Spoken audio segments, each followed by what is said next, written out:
What's up, guys? Nick Major here, APTV correspondent. I had a great in-depth chat with Garrett from Silent Planet. We discussed his writing style, the inspiration and meaning behind their track and latest music video, Understanding Love Is Lost, what the guys are looking forward to on Warped Tour this summer, and a lot more, so stay tuned. Hope you guys enjoy this one. Searching for solace in a toxic devil. Fragments of black climbing through your head. It is almost the most wonderful time of year. Warped Tour is coming up in just a few weeks. Yes. And you guys, you did it last year, first summer for you guys? We did, like a half. Yeah, we did like half of it. It's kind of a trial run, and we had a good time. I guess they were okay with it, and yeah, we're back. Yeah. Did you learn anything that that you're going to be prepared for this year that last year you wouldn't have thought about? I'm prepared for like the good stuff that I didn't know would be there. Like I'm prepared to eat like healthier and better meals than I will ever eat any other time of year. Warped Catering is the So best good. food. I never eat. The only time that I eat so good every year is on Warped Tour. Yeah, totally. Yeah, we're still we kind of tried to stay true to our sort of DIY roots, I guess. So we still like call like Chipotle and Chick-fil-A and try to get like free food. So when we're at Warped Tour, it's like, oh, we don't need to get free food. They give it to us, and it's healthier. You know, no offense to the other food places, but you can't really get something that healthy unless if you're cooking at home. You know. So. And now you're going to be on it for the whole summer, though. Yeah, whole summer. Yeah. Are you guys excited? Anything in particular that you're looking forward to most about finally jumping on an entire summer of Warped Tour? That's a good question. Yeah.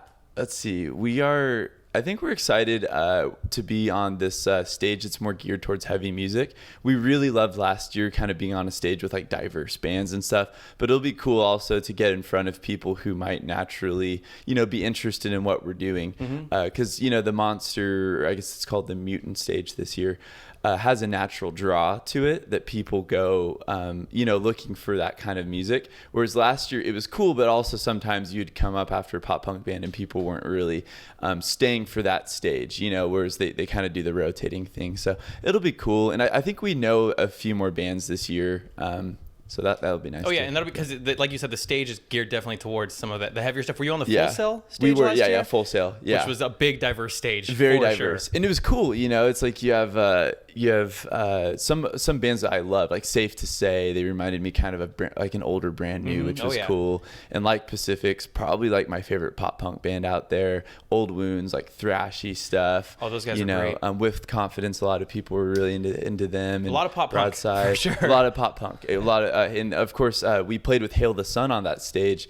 And so right after Warped Tour, our agent was like, I think you guys are ready to do a headliner.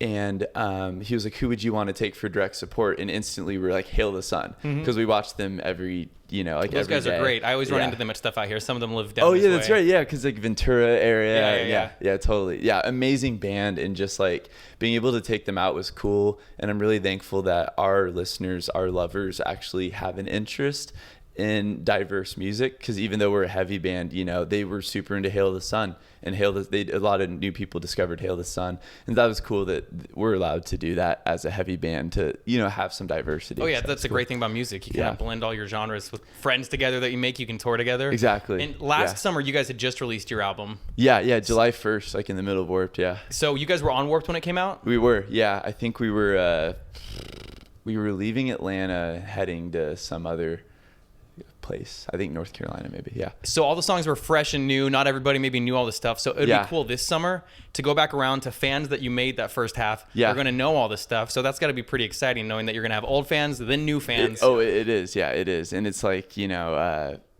we put out a video today for a song called Understanding Love Is Lost. And that was something that when we put it out, just immediately people started saying, I really connected with that song. And so from the feedback we got, we went in and shot a music video. Now we're going to be playing it all summer. And I guess it's the first time people hear that. So And yeah, exactly. You literally, at the time of this interview, you guys dropped the video today. Yeah. Yep. And it was a very fitting video for so many reasons. The most recent thing that I can think of is, you know, Chris Cornell.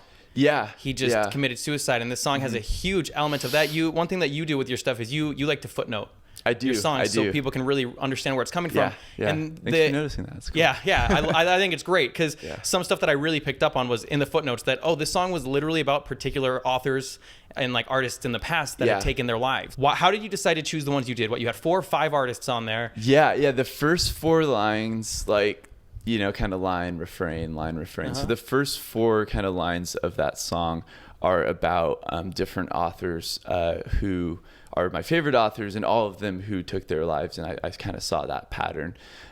So the first one is Sylvia Plath. So I said Searching for Solace in a Toxic Temple.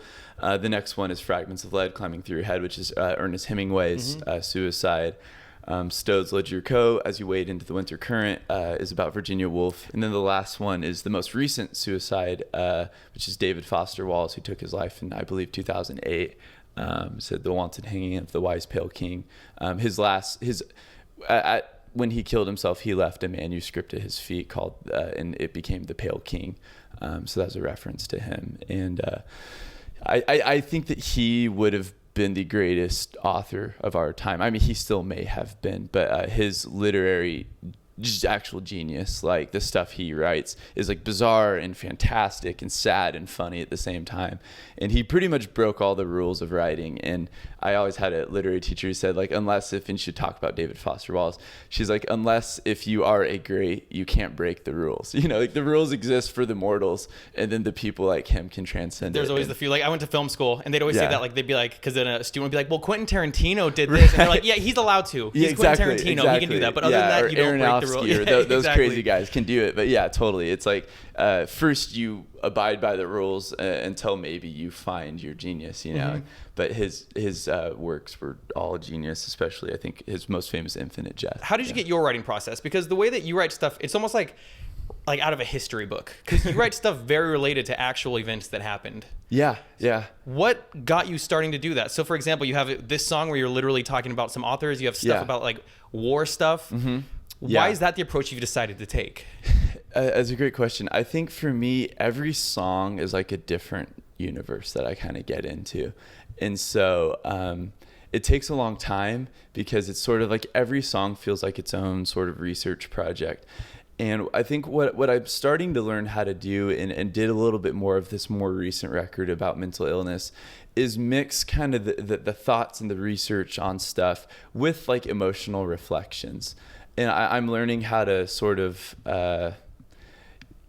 combine the head and the heart, you know what I mean? And learning how to allow the two things that are often at odds. You know, you think of like, oh, are they left brain or right brain? Or we kind of have this binary of the two, and learning how to integrate them, because I do believe that all things are best when integrated. And that's also, I think, a spiritual premise. But I think that as I've been writing and doing research, I've also just been like feeling things emotionally, and understanding Love is Lost was maybe one of the most emotional songs I've written, because it starts with these people that I research, but there's also people that I love, people who I've dated or best friends who have had depression, and just beautiful humans with incredible minds, and but also like going through a lot of suffering. So that was a really emotional one, and I'm learning how to, I guess, tie the personal to the research. Mm-hmm. Why is it important for you to speak out of particular issues like this, using your platform as a vocalist and as an artist to talk about these? Totally. To be completely honest with you,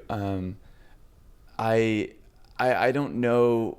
It's the only thing I know is worth like speaking, you know, if I'm going to have, I guess, the spotlight for however long. And I mean, you know, working with AP, you see bands come and go and fads come, like rise and fall.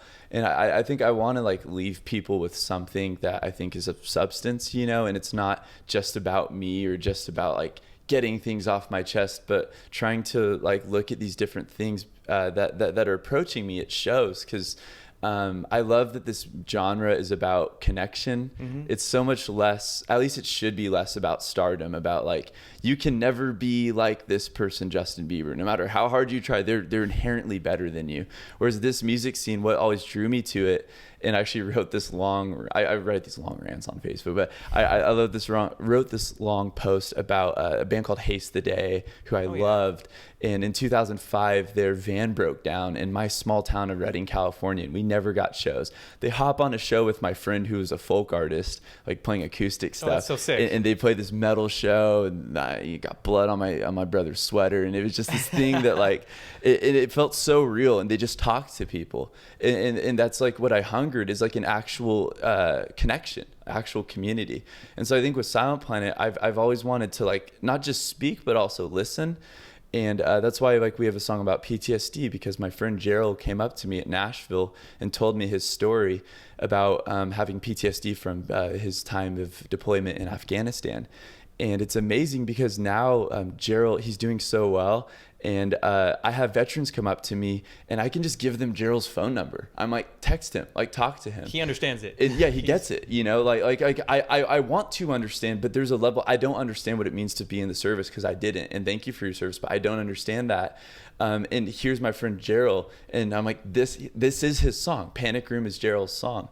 And I think understanding love is lost was a lot of people. I had a lot of people in my heart when I wrote that. So I think the goal is to like, make a connection, you know, with the music and not just to speak, but also be like listening to what people are going through. Mm-hmm. And that, you know, depression, PTSD, it all comes down to mental stuff, which you know better than some people might not realize, because you went to school for like psychology type stuff. Yeah, I did. I have to know, I'm sure you've talked about it so many times, but I really want to know, like, what schooling did you go to for exactly? Because you got a PhD? Or what is it? I was in a PhD program. I got the master's degree, which was not really the goal. It was kind of like a milestone or the checkpoint of the PhD program.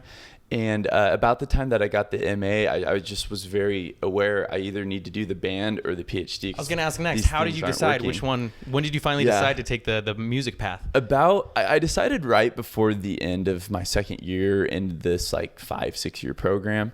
I decided towards the end of it. And so I didn't even go to the ceremony for my degree thing, like to get the like ceremonial piece of paper and walk in the line. I didn't even do that because we were leaving for tour. And we had like a show lined up. And of course, I think the jumping point was a little scarier because we weren't like, oh, we're going on Warped Tour. It was like, no, we're going to go play people's basements and people's living rooms and like have a donation jar, you know, or like we sold 5 shirts. Oh my gosh, you know, leap of fate. like yeah, exactly. It was going into that world, and that's the world of touring that we came out of. And so when we're on Warped Tour and we're playing with other bands like Old Wounds or something, there's that connection because even though our music's different, it wasn't like the labels like, here's some money, here's Warped Tour, you know. And we have nothing against the many bands that have that experience, but for us it was kind of that leap of faith.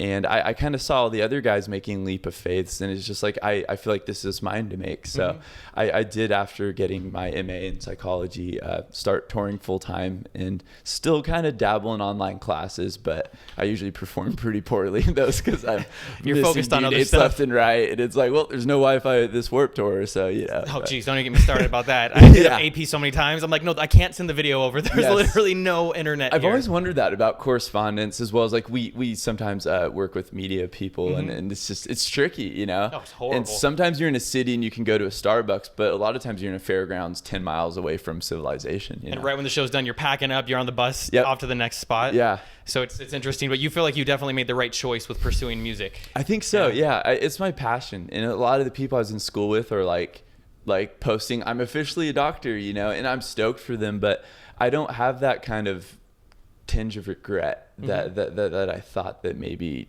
that would happen. I feel really passionate about this music scene and these people that we're connecting with.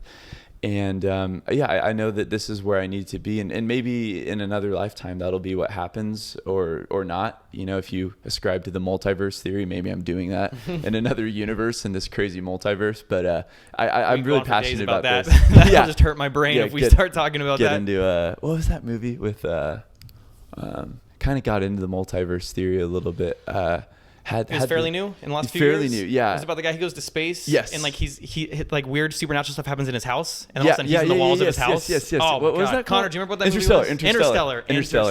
Interstellar. And those things mess with your head so much. Yeah, he's like in this. I don't know if he's in a black hole or something, but he's basically sending messages through the books to his daughter.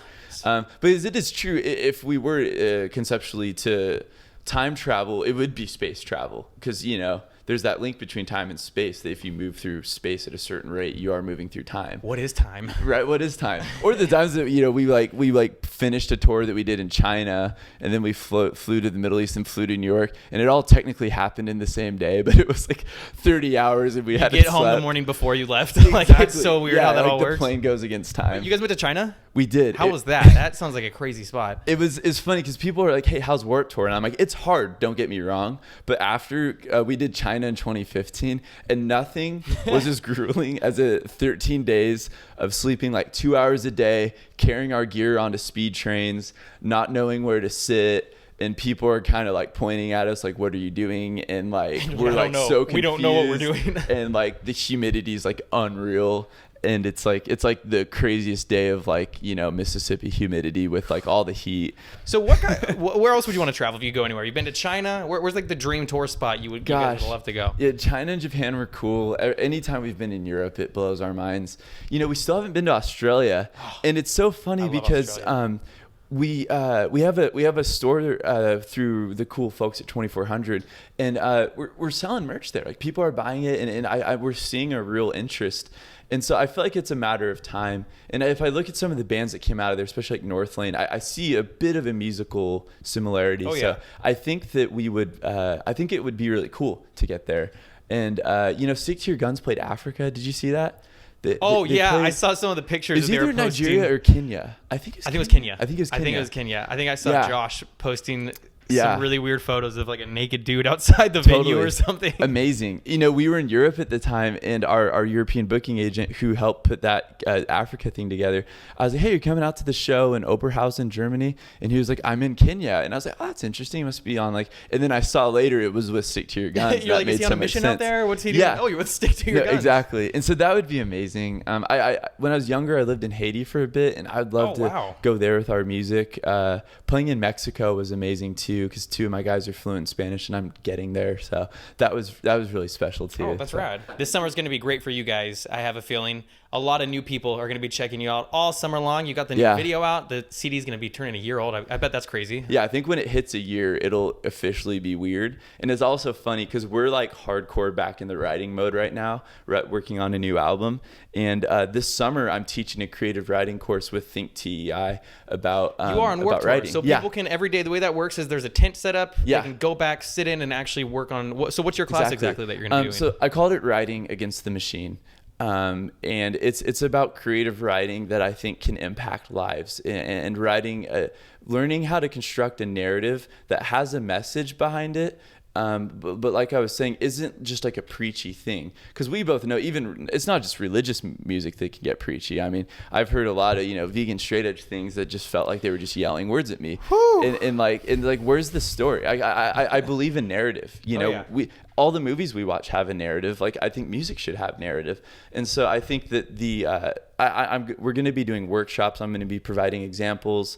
I kind of have a list of like different rappers and books that like kind of are what I'm basing this off of, that we're going to go into it. But I'm really excited to just work with people on being creative and being writing, because I think regardless of if you want to write for a band or just for fun, or you want to be a novelist, learning how to be creative is one of the most rewarding things anyone can ever do. Best of luck on Warped Tour this summer. Thanks for stopping by and chatting today, man. I loved hearing your me, opinion and your mindset of all the things that we chatted about. Thank you so much. Yeah, Appreciate good luck it. on Warped this summer. Thank you. See you soon. Turn, betray to